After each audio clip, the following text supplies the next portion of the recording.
Okay, we have the coach here. He's going to have a couple opening remarks. You bet. It's great to be here for Media Days, and appreciate all your, coverage of our teams and, ours in particular. Some great stories out there to be shared, but just a special day. I love promoting our guys, promoting our program. So thanks for all your coverage. We'll start with George in the front row. George Teague, CBS News, Texas. Coach, you've done a lot building relationships with former players at the University of Alabama. Just curious to hear, what do you think the impact it has with a coach who maybe didn't coach those guys does for your program? Well, roll tide, George. And what was the last part you were talking? So how does it impact? The development of your program. Yeah, the relationships I think are critical. We talk about the vision that you have and that you want for your program, but really, taking one step back, I'm a firm believer that before you can really sell the vision and get the buy-in on what you want that vision to be, you have to have a relationship, and they got to know that you care before they really, care about what you know and what you try to sell to them and what you want the program to look like, and that buy-in happens because of the relationships. Left side, fourth row. Dan Peck, ESPN 106.7 in Auburn. Coach, what were the most difficult parts of making the decision to take the Alabama job? The most difficult, I think, just family. You move around, and I think we've lived in the last 15 years, I think, in 13 or 14 different houses, in about 9 cities, I think, and so 9 different moves. And so knowing that takes a toll, not just on myself, but my family, that's hard. Got 2 daughters that are getting older, and one's actually going to be a freshman at Washington, and so that was a pretty unique situation and a great setup there. But getting their support was really important, and once I had that, just continue to follow through on this opportunity and work with Greg Byrne, just realizing what the vision was for this program and what it has been, and just understanding the support I'd get. It's just made it to where, I understood again why this place is special and why I wanted to be the head coach here. Right side, front row. Hey, Kalen, good morning. Zach Klein with WSB Channel 2 in Atlanta. I'm curious how far back, if at all, your relationship goes with Kirby Smart, and what can everyone expect for your first SEC game? Yeah, really, other than just the meetings here recently, it hasn't been a lot of or any interaction I've had with Coach Smart from afar. You follow the best of the best, and he's been at Alabama. He's got a great coaching history there as the head coach at Georgia. Watching the games they've been a part of. You're always trying to take from those teams that are there at the end of the year, and so nothing but respect, and I have an appreciation, I think, for the game itself and people who are trying to make the game better, and I certainly would appreciate what he's doing for our conference as one of the leaders and representing our conference when it comes to improving our game as well. Front row, left side. Good morning, Coach. Good morning. AP Stedham, AP Kelly, as we see it, syndicated radio. Coach, there's 2 units. I use the term like a chorus line, the offensive line and the defensive back. How do you get them ready for the big stage on Broadway, and what are some road protocols that are important for your team? Offensive line and defensive back? Yes. Okay. I think, when it comes to those positions in our program right now, I think we made a lot of headway as far as gaining some depth. I felt, going into the spring, maybe that position was one that maybe, might be a little bit concerning when it comes to the depth experience, but the way it all really came together, we all of a sudden now have, an interior that's got a lot of experience with Parker Brailsford, Tyler Booker, Jaden Roberts, and then, getting Kadyn Proctor back, along with the development of Elijah Pritchett, who did a great job, Will Conformby, some others as well. I really feel like it's actually a strength of our team now. I felt that even at the end of spring, and now continue to see these guys work this summer, feel even more so. Defensive back, I think we put a lineup out there that is got some experience, but I think us as a coaching staff, it's going to be really important to just every single day press upon these guys, because we have a lot of youth that is very talented, and just pressing on them how important every day is, and their development's going to be critical for us, not just from a depth standpoint, but we could have some young guys out there playing sooner than later when it comes to playing defensive back and corner in particular. The pro. I mean, we all have our different beliefs when it comes to going on the road and what we try to do and the protocols. I guess I like to get there as late as possible, especially if it's an afternoon or evening game. I know we play the 11 o'clock kickoff there at Wisconsin, and so you got to account for some travel and things like that. But try to get as much done at home before getting on a plane. And to me, by that time, it's just kind of tips and reminders and things like that. Continued walkthroughs. Just want the guys to be confident, relaxed, doing everything you can to make sure their headspace is good going into the Saturday. Right side, third row. Kennedy Wright with CBS 42. Coach, can you talk a little bit about how hard was it, or was it even a challenge to bring your own culture and beliefs to a team that's deeply rooted in traditions and kind of has its own culture already? Yeah, I mean, I respect, and I've done it enough times to where you go to different places, whether it's as an assistant or as a head coach, to where you kind of know, and the first thing, you know what you need to try to do early, and the first thing is to just listen to what those things are, whether it's the players, whether it's the alumni, those within the building, just kind of hear, what are front and center, the ones that are the traditions that are most important to them, the reasons for, the success, what's been done. Fortunately, I retained a lot of staff, and a lot of that continuity, I think, helped with a lot of those traditions, and again, helping me understand what I don't know. But then I think there's also just got to be a piece of, and it's more of the scheduling and just the methods that we will use, timing, all that kind of stuff. Just things that have worked for me, worked for the programs I've been a part of, what I've learned, and I think that it's not necessarily always a right or wrong. It's more about how you blend it all together, and so those things were important to me. We're going to practice in the mornings. And I don't think there's a right and wrong. We've had success mornings and afternoons, but how I can mesh things together and just make a schedule throughout the week that fits practice in the mornings, that's something that I feel like I understand well, and that's something I think our guys have embraced and have educated them. Again, this isn't necessarily the only way you win, but this is the way that I've achieved success, and I think they're very open to it, and I appreciate our guys for being that way. Left side, third row, and then pass the microphone to your left. Yes, sir. Good morning, Coach. Tony Reese out of WCVM out of Columbus, Georgia, the ABC affiliate.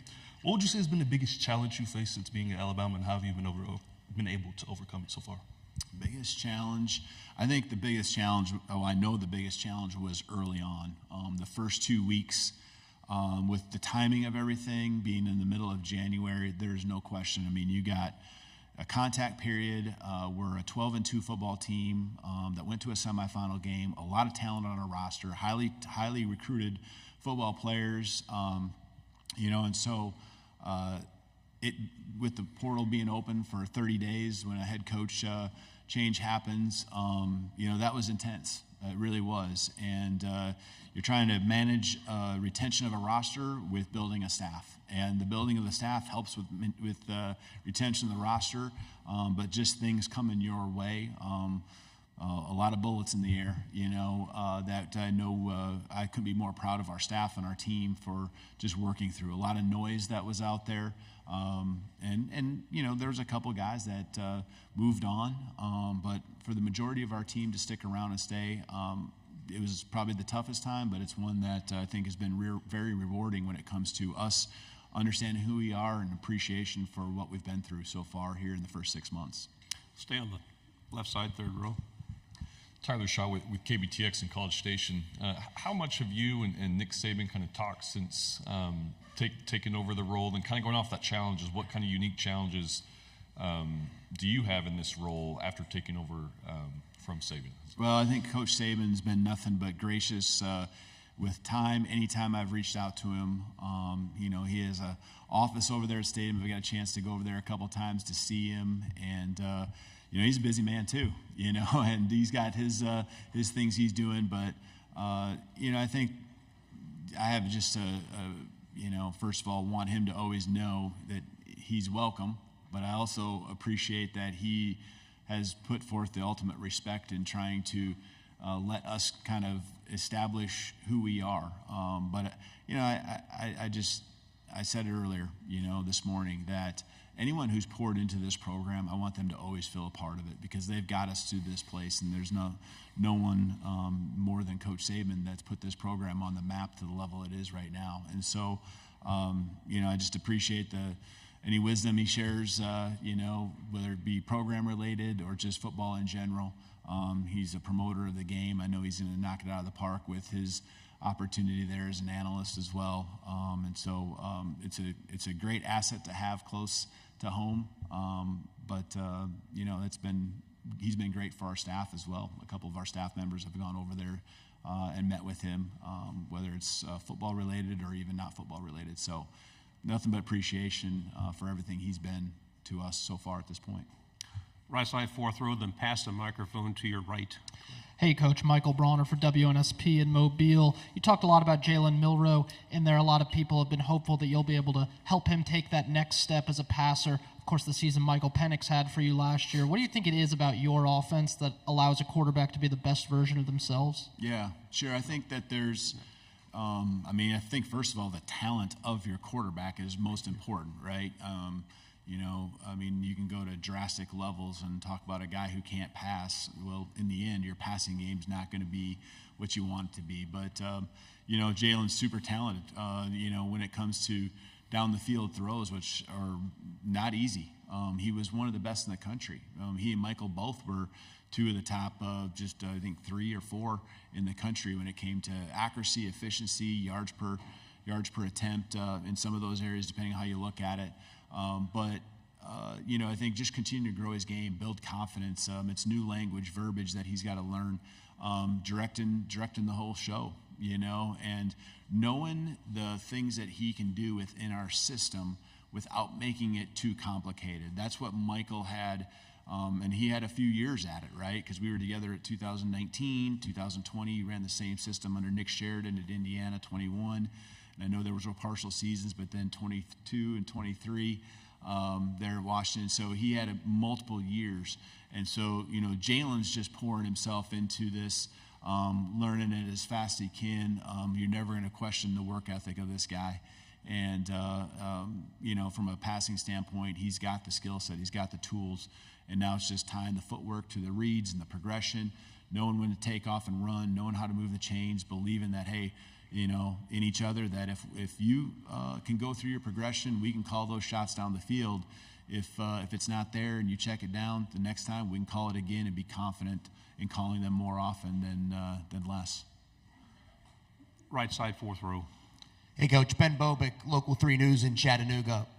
Amari Jefferson, a kid from the Chattanooga area, stayed over from Saban's recruitment.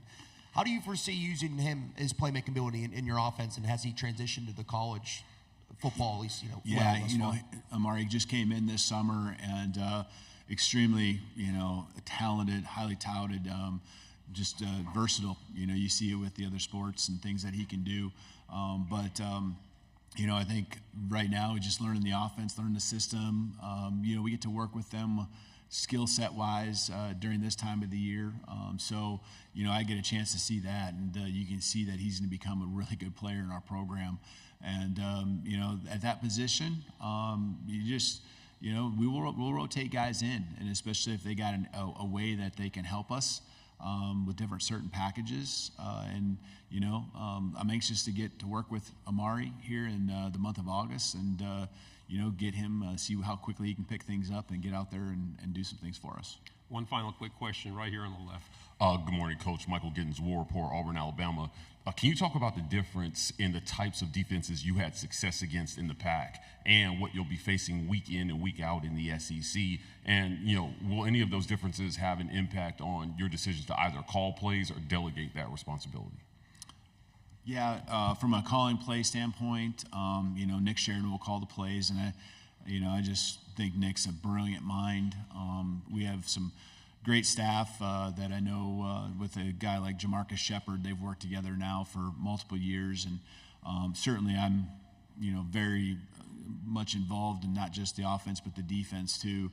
And the system is what we've built over many years, and I know Nick's extremely sharp in knowing how to go on the tangents we need to with the personnel we have to make the offense the best it can be. But that's, I think when it comes to applying it to the defenses we'll see this year, I think there's always going to be a variety. I think every conference presents a variety. The talent level here and there might be different. The strengths might be different. The styles you see, there might be more trends in one conference than another, but I think at some point throughout the season, you see almost everything. Coaches go from different sides of the countries to the others, and they institute their packages, their schemes. And so, I think having done this now over 20 years, I think I don't want to say seen everything, but I think you've seen a lot. And you know how to manipulate, defenses. You know how to, attack in the areas maybe that are weak, and how people are going to look at you, I think, is as much as important as anything, and them trying to stop what you do best. And so having those little tangents that I referred to and sharp coaches like we have, that's important, because as the season goes on, we'll continue to evolve our offense and had to adjust and counter the things that are coming at us. Coach, thank you very much. Wish we had more Thank time. you. Roll Tide.